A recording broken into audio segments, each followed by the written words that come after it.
자, 우리가 동아시아, 서아시아, 남아시아를 돌아서 다시 유럽으로 이제 돌아왔습니다.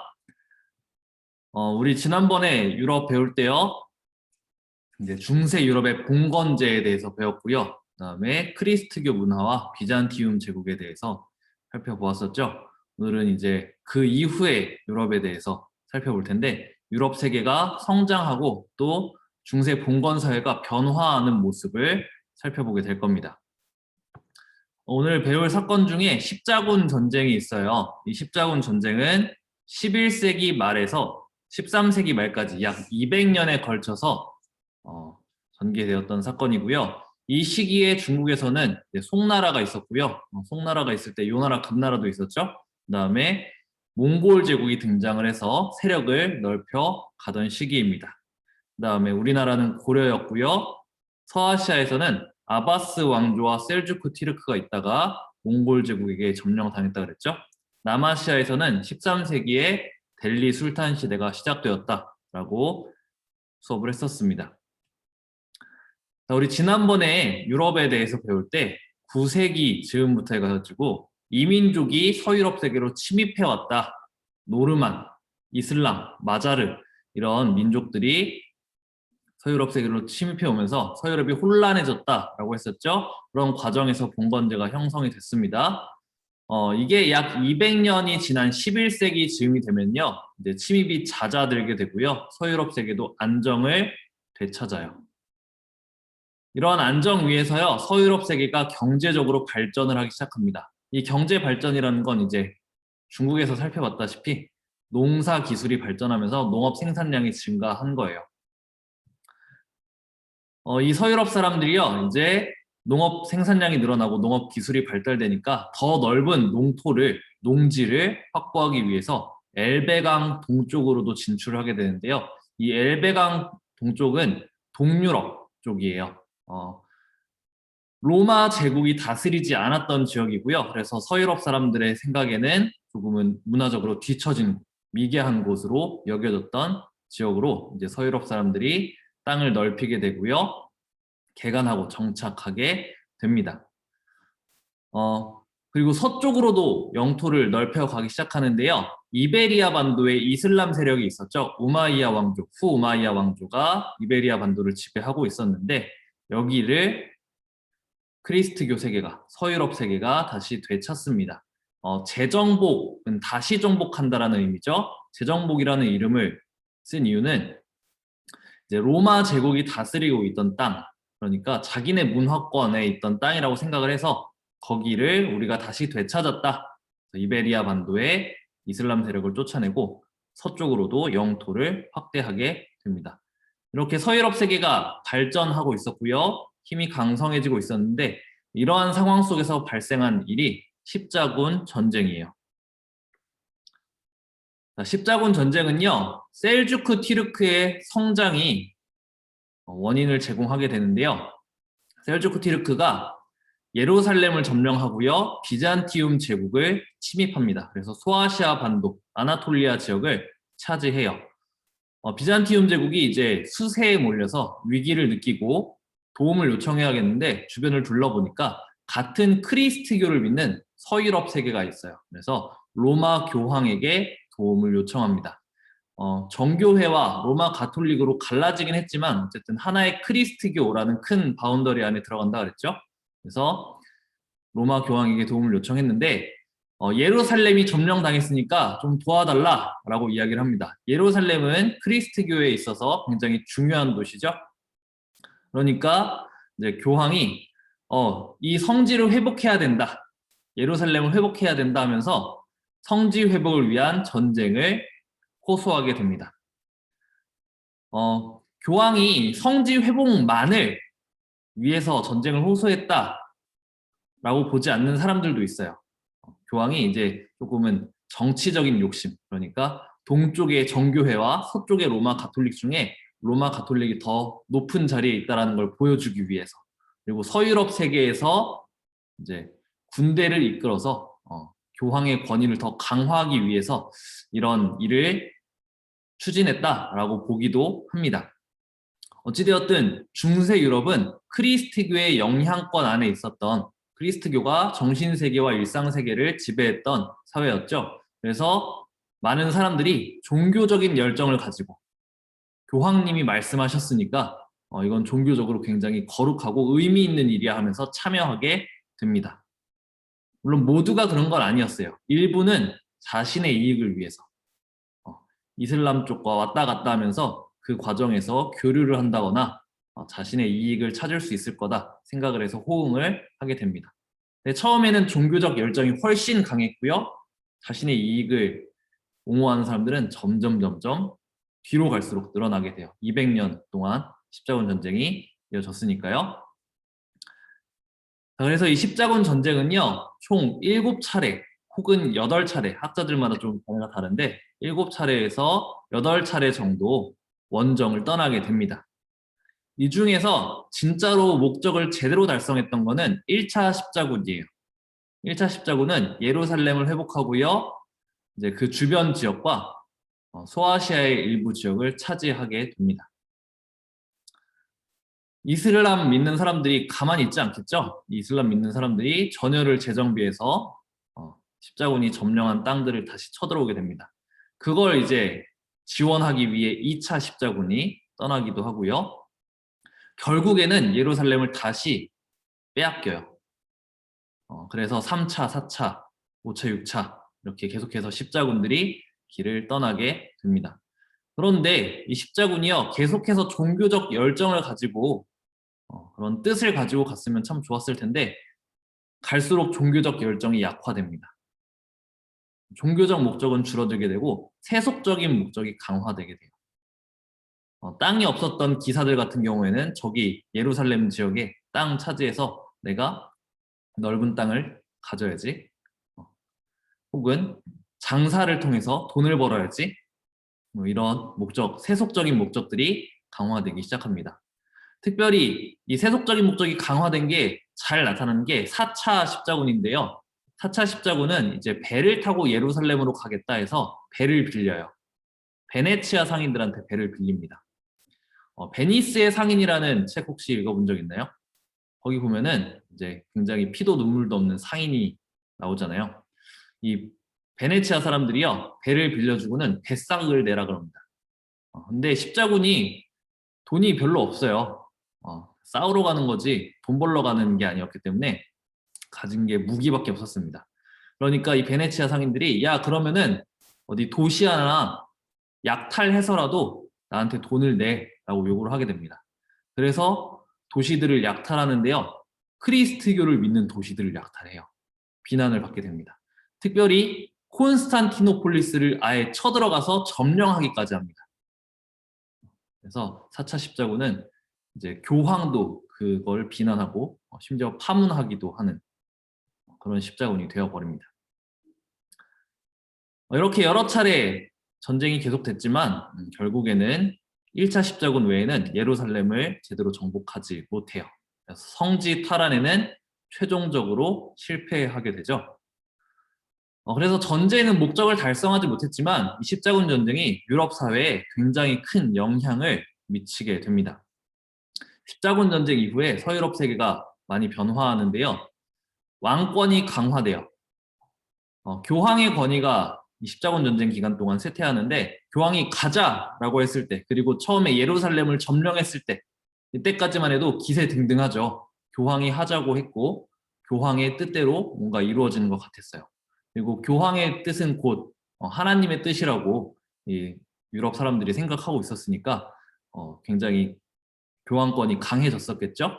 근데 십자군 전쟁이 뒤로 갈수록 목적한 바가 달성되지 못하고 이상한 방향으로 흘러가게 되니까 이게 옳은 건가? 이게 맞는 건가? 하는 그런 의심들과 생각들이 나타나게 됩니다. 그러면서 교황권이 점점 쇠퇴하게 됐어요. 그리고 십자군 전쟁에 실제로 참여한 건 제후와 기사들이죠. 그러니까 군인으로서 참전한 사람들이 제후와 기사들입니다. 이들은 종교적 열정 때문에 가서 싸우기도 했고요. 아니면 왕이 가자 그래서 왕이 주군으로서 자, 내 밑에 있는 봉신들은 군대 끌고 와 하니까 같이 함께 떠났어요. 근데 싸우다가 죽거나 혹은 전쟁하는 통에 자기 땅을 관리하지 못해요. 그런 땅들을 이제 왕들이 영향력을 넓혀서 자기의 영향권 안에 편입하게 됩니다. 그래서 왕권이 점차 강화되어 가요. 그리고 상공업이 발달하고 도시가 성장하는데요. 중세 유럽 사회는 지방 분권적이고 자급자족적인 사회라고 했어요. 사람들이 왔다 갔다 하는 일이 별로 없었는데 이 십자군 전쟁을 통해서 수많은 사람들이 여러 지역으로 왔다 갔다 하게 돼요.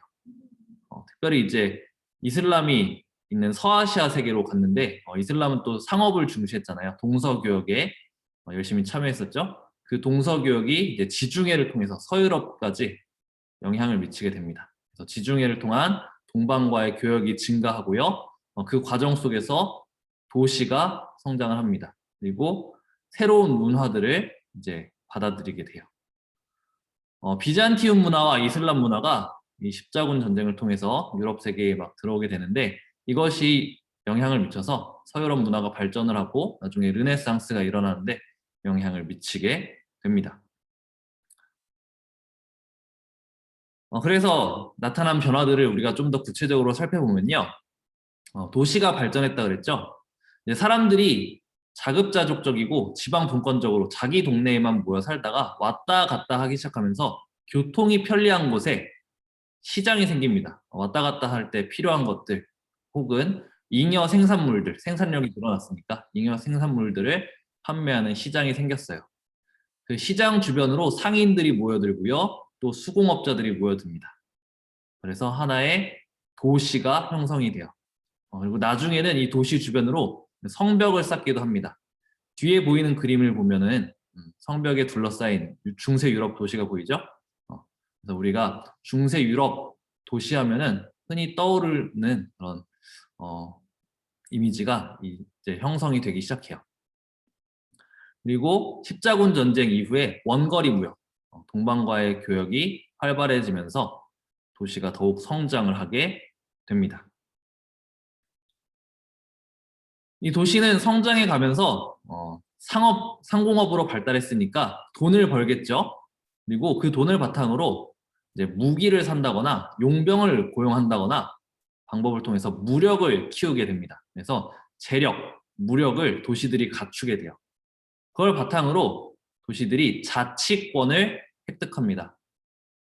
영주 혹은 왕에게 이 도시는 우리가 도시에서 알아서 운영을 할 테니까 대신에 우리 세금만 좀 낼게요. 우리 건드리지 마세요. 그래서 일정한 자유를 얻게 됩니다. 그래서 도시의 사람들이 신분상의 자유를 누립니다. 중세 유럽 시기에 보면은 많은 사람들이 농노였잖아요. 근데 도시에서는 이제 자유로운 사람들이 등장을 해요. 그래서 도시에 1년 하고 하루 있으면은 자유로운 사람이 된다. 이렇게 이야기를 하기도 합니다. 근데 도시의 모든 사람들이 정말 똑같은 권리를 누리면서 똑같이 자유로웠냐? 사실 그렇진 않았어요.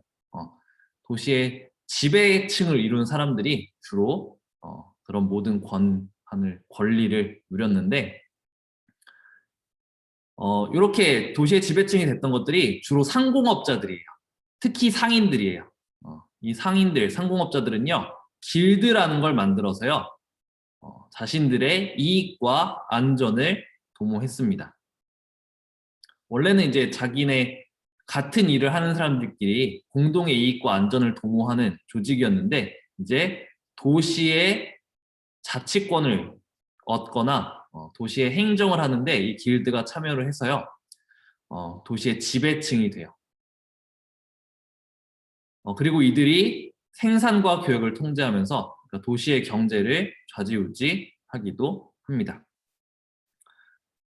이렇게 상공업이 발달하고 도시가 성장하면서 화폐를 사용하면서 경제가 이루어지는 화폐 경제가 발달하기도 합니다. 이렇게 도시가 성장하면서요, 주변 지역의 경제와 사회, 문화에도 영향을 미치게 되는데요.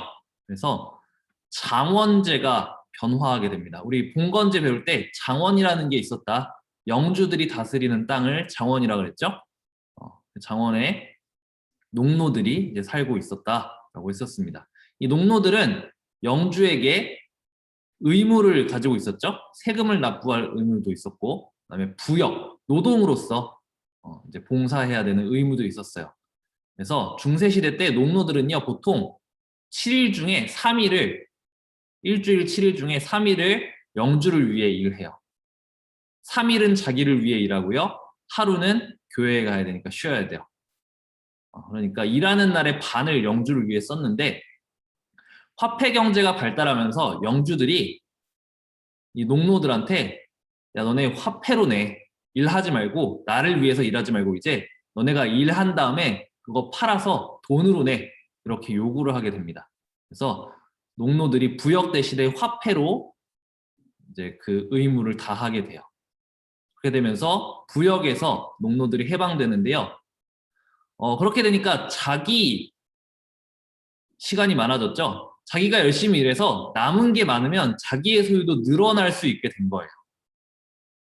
그래서 농노들이 이제 열심히 일을 해서 돈을 벌어서 신분적으로 해방되기도 합니다. 그리고 땅을 사서 자영농이 되기도 하고요.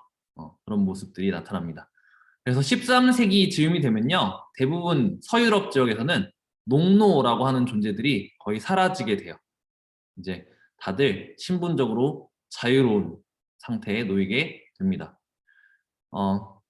물론 그렇지만 영주에게 납부하는 세금 이런 것들은 한동안 계속해서 남아 있어요.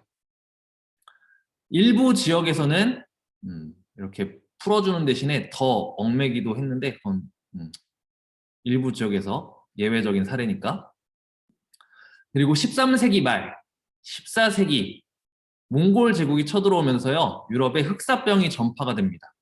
이 몽골 사람들이 좀 잔인한 게 흑사병에 걸려 죽은 시체를 생화학 무기처럼 사용해요. 그래서 유럽에 흑사병이 전파가 되고 이 흑사병으로 많게는 유럽 인구의 3분의 1까지 죽었다라고 이야기를 합니다. 그래서 인구가 엄청나게 감소했죠. 일할 수 있는 사람이 줄어들었어요. 그렇게 되니까 일을 할 수 있는 사람에 대한 대우가, 처우가 좋아집니다. 그러면서 이제 정말 농노라고 하는 예속된 사람들이 거의 자유를 얻게 됩니다. 그래서 중세 유럽 사회의 봉건제의 변화가 생겨나게 됐어요. 그리고 교황의 권위가 추락했다 그랬죠? 십자군 전쟁 이후에 교황과 교회의 권위가 추락했는데요. 이것을 단적으로 보여주는 사건들이 이제 발생을 합니다. 교황의 아비뇽 유수라는 사건과 교회의 대분열이라는 사건인데요. 교황의 아비뇽 유수는 교황이 원래 로마라는 도시에 머무르고 있잖아요.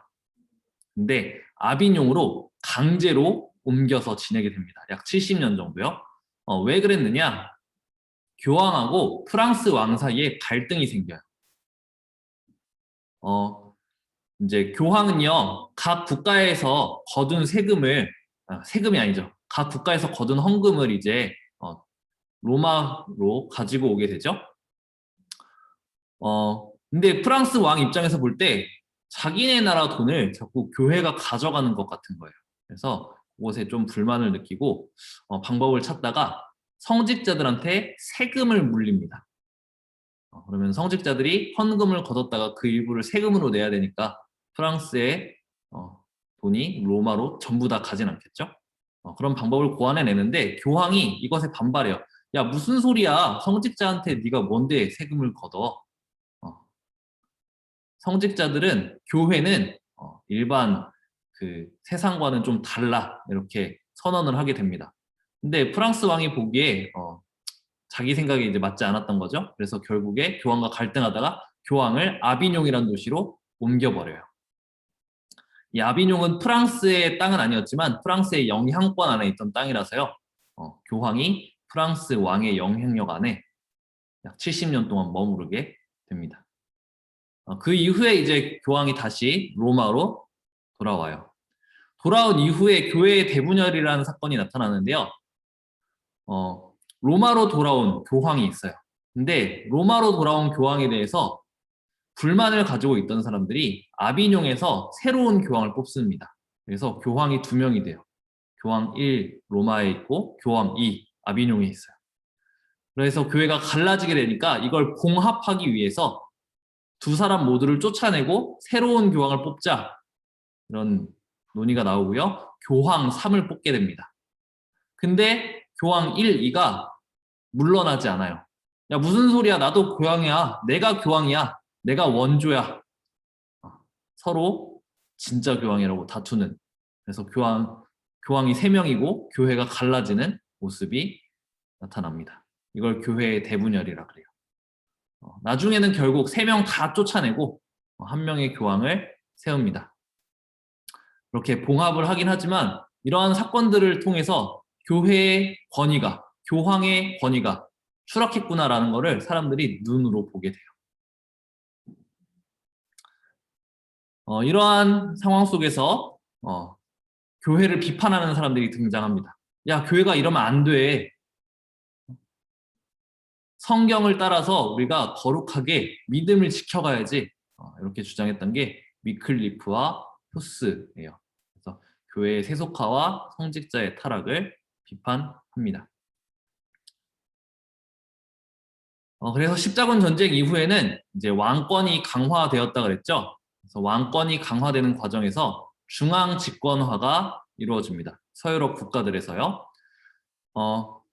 왕권이 강화되고 중앙 집권화가 일어난 배경은 우리가 이미 살펴봤다시피 십자군 전쟁으로 봉건 영주들, 제후와 기사들이 약화되었고 교황의 권위가 쇠퇴했어요. 국왕은 이제 사법권과 과세권을 확대해 나가기 시작합니다.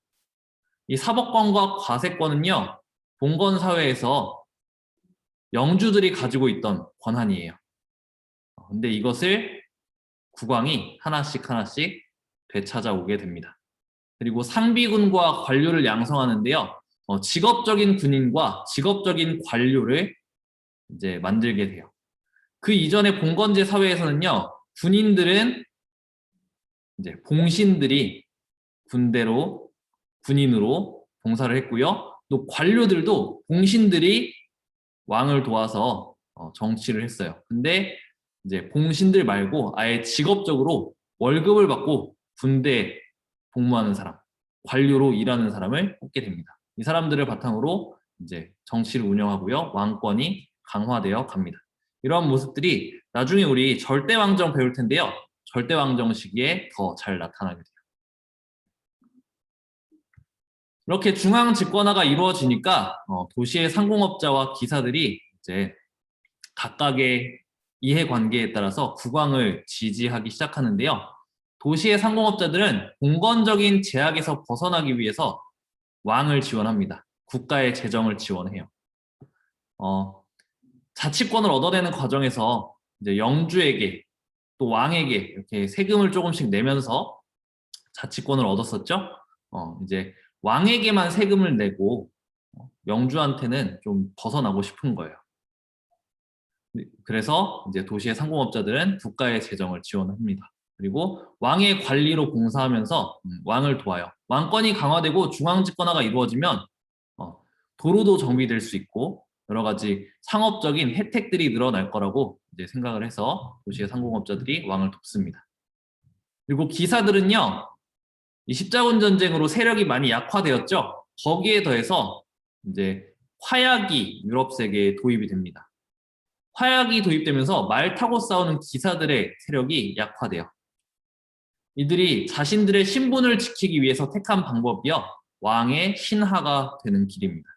그래서 기사들이 왕의 신하가 돼서 왕권을 지지하면서 자신들의 신분을 유지해 나가게 됩니다.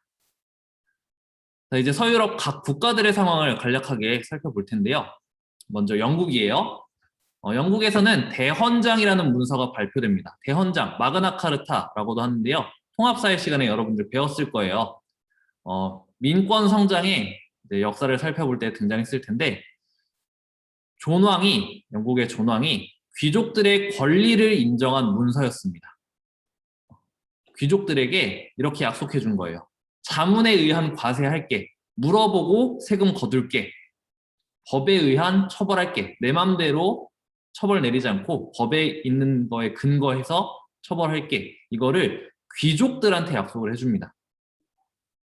이게 13세기 초반이에요. 아직 십자군 전쟁이 한창일 때고요. 왕의 권한이 막 올라가기 전이에요. 그래서 귀족들이 존왕의 실정, 정치를 잘못하는 것에 대해서 또 세금을 막 거두려는 것에 대해서 반발하니까 이걸 약속해 줍니다. 근데 이 대헌장이 나중에 이제 민권 성장, 민주주의, 입헌 정치 이런 것에 큰 영향을 미쳤다라고 평가를 받아요. 오늘 질문인데요. 귀족의 권리를 인정한 문서가 어떻게 민주 정치와 입헌 정치의 기초가 되었을지 한번 생각해 보면 좋겠습니다. 교과서 126쪽에 대헌장의 내용이 간략하게 나와 있는데 이걸 어떻게 해석하면 민주 정치와 입헌 정치로 연결될 수 있을까 생각해 보세요.